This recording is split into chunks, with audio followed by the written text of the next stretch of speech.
Okuqaphela ukuthi uma uzothola ibusiso impilo yakulinga kuqala. Ubokwazi ukuthi uzolingwa impilo kakhulu. Mayiqeda ukukulenga impilo izokubusisa futhi impilo. Ungabe ucabanga ukuthi wena ubusiswa into elapha kude. Ubusiswa into eqeda ukukhuba umoya, eqeda ukukhuba umphefumulo. Angithi yabona into leyo. Uma kwenzeka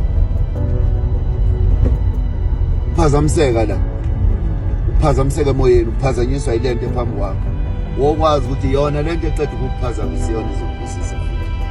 Impilo njalo uyakhubeka ulingwe uma uzothola ibusiso.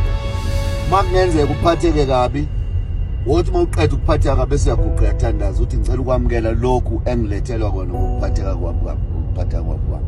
Manje abantu banaka ukuphazamiseka, banaka ukukhala. Uyabona mawulahlekelwa umuntu omthandayo, wokwazi kusuke kukhona umuntu ozothanda kakhulu ukudlula yena.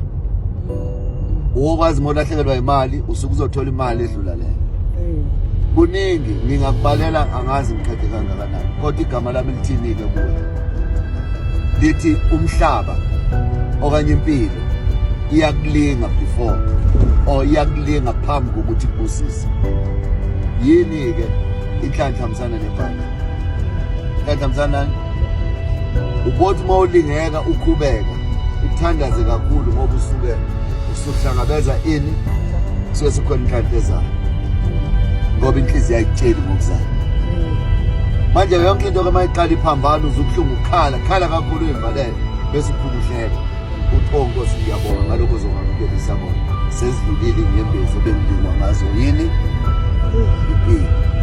Na kanjani ngeke kugethe bokuhlangabeza kanjani uzokuthola uzoza uthi ngakhala ngilahlekelwa ukuthi kanti ngizobusiswa ngokuthi. Amen.